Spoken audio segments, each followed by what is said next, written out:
we have on the bench today? Let's see here. Let's take a look around. What do I have here? Broken motors. DYS. Yes, lots of broken motors. VTX, ESCs, LiPo alarm. What else we have? Oh, my hot glue gun. Yep. Not going to review that today. Video camera. Mini quad. Got to get to that as soon as possible. Let's see here. Sonar. 2 of them? 2 sonars? Oh yeah, 1 for Wayne. Piezo buzzer. My trusty Radio Shack digital soldering station. Fantastic. We are going to Hextronic servos. What are those for? Oh, that's holy smokes! I got a Bix3. So these 9-gram servos are going to go in the wings for the flaps.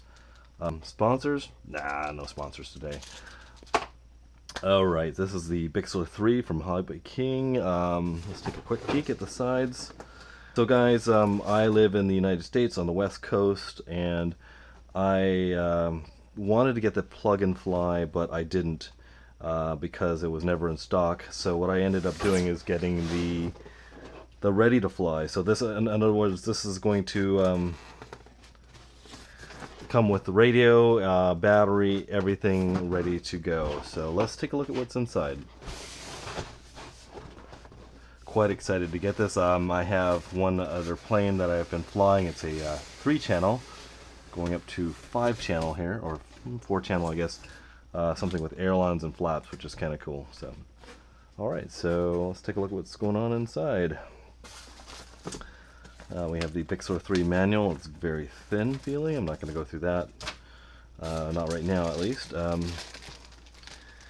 we have our wings. Looks really nice. We have the servo and horns already installed for the ailerons, and of course the flaps are right here. Right, this little box comes out. And the wing retention system, this little tiny tube here. I hope that's going to be enough to hold this thing in, but looks really nice. I have heard that these wings are completely, excuse me, the decals, the decals are a bit easy to come off, so I'm probably going to put some tape right over them immediately. So let's take one out here and take a look at how it's constructed here. So we got the servo wire taped in. It looks really nice. These do look like water transfer decals, or decals as you Canadians like to say. Yeah, I like the stripes and everything. I'll probably tape over these little rough parts of the wing here. Probably going to tape the leading edge of this just to protect it, but this foam is extremely smooth compared to my last plane, which was it was called a Wild Hawk from Harbor Freight. I got it on Craigslist for 30 bucks or so, and you can see that on my channel if you take a look around. This is the FPV pod. Looks pretty sturdy. I know that the one that Josh Bixler got on the flight test channel was falling apart. This one seems to be really well glued together. It might not hurt to run some CA glue in there, but we'll take a look at that. And the landing gear. Hey, this looks pretty cool.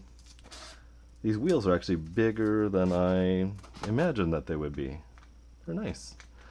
Now, I learned with an airplane that didn't have landing gear, and I fly in areas where you might not want to land with landing gear, so I'm probably not going to use this. I'll probably be taping over the little slot that these go into. But well made, and pretty big wire for the landing gear from my experience. Let's see what they've got in here. It looks like a little DVD-ROM or something like that, CD-ROM. And I really have no idea what that... Oh, is this a charging cable for the radio? That might be it. I'll have to put this little ROM into my computer and see what that is. But I also see, I think, a bind plug inside there. So this has to do with the radio, I think. Okay, so let's take a quick peek here. We've got the Bix3 vertical stabilizer. And like I said, really nice foam, and you know, if this ever cracks or if it weakens, you can always tape it, use some tape hinges. Excuse the mess, guys. Hopefully, if you guys are hobbyists like I am, your table will look relatively similar to mine. Okay, let's show you guys how to take your fingernails. Oh, mine are dirty right now. It's gross. Take your fingernails, pinch, and slice, and these bags come right open for you. A little tip from 07 Demo 7. Alright, let's just toss that on the floor. So this is going to go together something like that. And I did see the guy that did it fits together really nicely. I mean, there's no chance that that's going to glue on crookedly. So that's nice to know. I saw the one guy that put the magnet here and made these guys snap together to make a removable horizontal stabilizer. That's a pretty big horizontal stabilizer. I like that. That's pretty cool. And we'll have to exercise that foam a little bit. 1, 2, 3, 4, 5. Okay, let's get to the main goodie before we get to the extra parts inside there. And this looks like it's going to slip out. Looky, it looks really nice. Like I said, very smooth foam. I'm pretty impressed with this. It's pretty dense. It's not heavy, but let's take a look at this little motor in here. I think I probably at one point will upgrade this motor. However, to learn, I'm going to just keep what's in there. You never know, it might be completely sufficient. You know, this thing's not really made to be a speed demon. Let's take a look at this little nose cone, see how easily it comes off. Maybe I don't want to dig my fingernails into there, especially my dirty fingernails. Okay, the hatch pops off. And what do we have inside here? Hobby King with a little antenna here. HKTR6A V2 2.6 gigahertz 6-channel digital receiver system. Alright, so we already got the plugs plugged in here. I believe this is a 20 amp ESC. I hear that people are getting these things hot and bothered. So if that's the case, oh man, these stickers are already coming off. I'm just touching it and they're coming off with my fingers. So like I said, I'm going to put some tape over there. But if this continues to get hot, I'll probably replace it with a 30 amp speed controller. Just to hedge my bets here. And like I said, I'll probably be going with a bigger motor, so that means that this will probably go at some point. Now this is the little battery, and this is the hump for the landing gear, and some guys that don't run landing gears are just cutting this out basically, so I may do the same thing, I don't know yet. And some guys were complaining about the servos not being really easy to get to, and it looks like they're just right there. It looks like you just have to kind of pry them out. It's not too big of a deal. Hopefully you guys can see that. Anyway, I've heard that some guys don't like this air hole being right here because if you land in dirt, it just gets sucked right up in there and it goes all the way into your fuselage, which isn't cool. But looks like there's some proper air holes here on the back. Now what I did with my last fuselage, which was very similar to a Bix3 1, is I cut a little vent in here. I have a heat knife that you can turn down really low, so as you're going, you don't burn the foam, and I can put a little V-shaped vent in there. Looks a little bit like a Lamborghini. But this is nice. This is all hollowed out. Now, when it comes to this FPV guy here, this thing is actually quite heavy compared to this. And with the micro VTX systems for FPV, if I'm going to run FPV here, I'm just going to make a little hole here where I'm going to run my antenna straight out of here, with that little air vent coming in through here. So I'll have my VTX here, and I will put my camera just sticking right out of here, just so we don't lose a lot of the aerodynamics, which is kind of important to me. So the steerable tail rudder thing here, it's got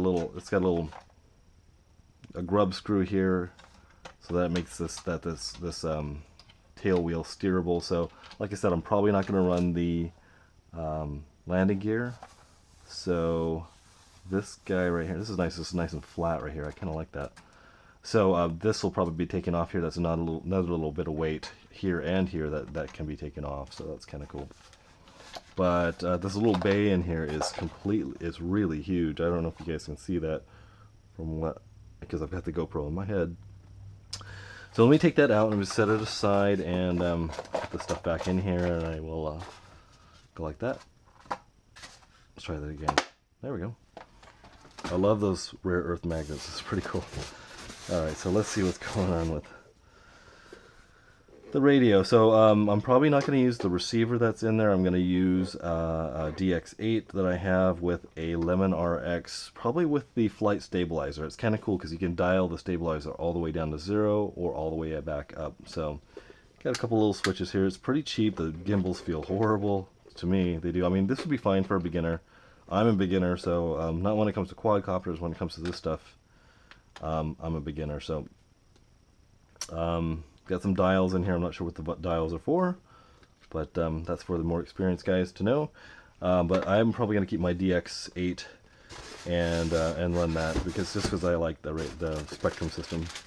Okay, so let's see what's going on here.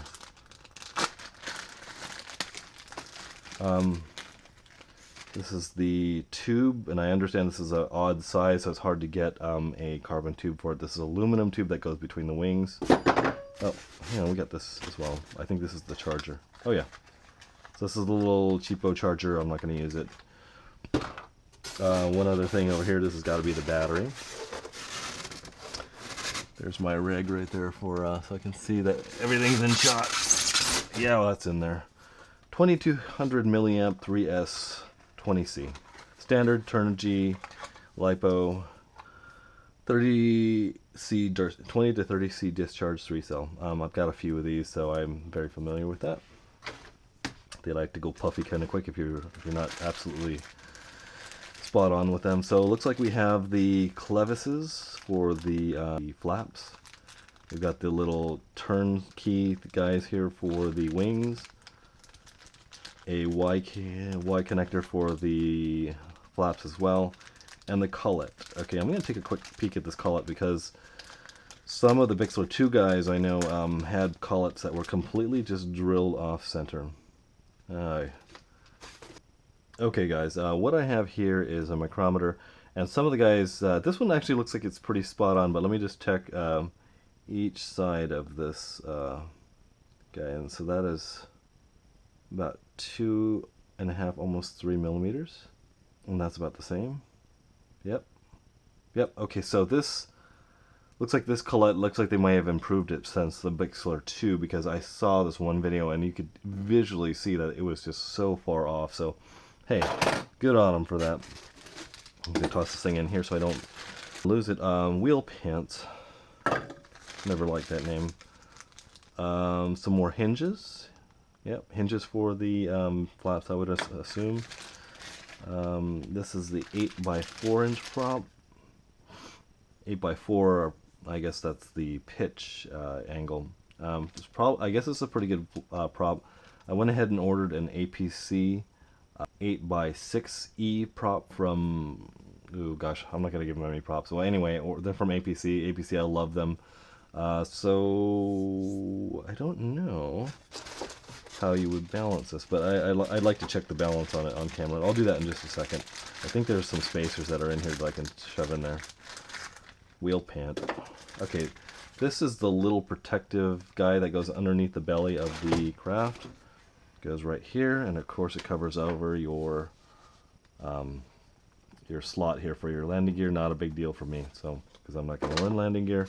At least I don't think. You might see me in some videos that have landing gear just to try it out. Looks like we got some strips of Velcro, always helpful, thank you. And some spacers for the prop. So I'm going to toss those on and get that thing balanced, see what the balance is like. The goopy glue that everyone, some people throw it away and other people say it's just fine. I'm going to try it so I don't have to buy extra glue. I'm cheap, so I'm going to try this out.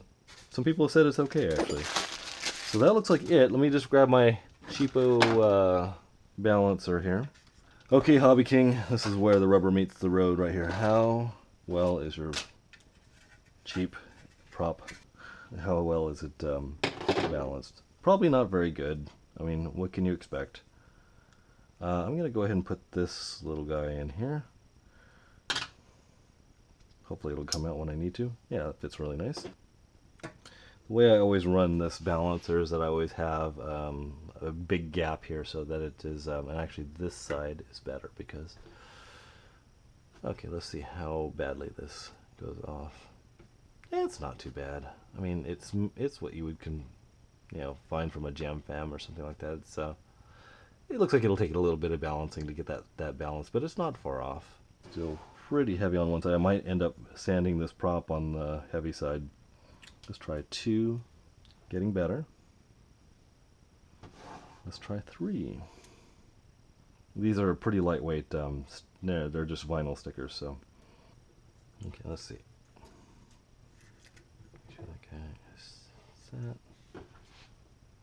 Okay, so that's pretty far off. So, I mean, it's like any cheap propeller that you're going to get. It's not going to be super balanced out of the box. So that's pretty bad right there. Okay, guys. So that is my Bix3. I hope you guys enjoyed my messy desk and also just going through the kit and finding out what's going on there. I am going to find out what's on this little DVD-ROM and see what's going on with it. Maybe it's a little tutorial or something to do with the radio, I suspect. There's my binding plug. My binding plug. Alright guys, so I hope you enjoyed this little unboxing. I usually don't do unboxing, so take care guys. I'll see you later.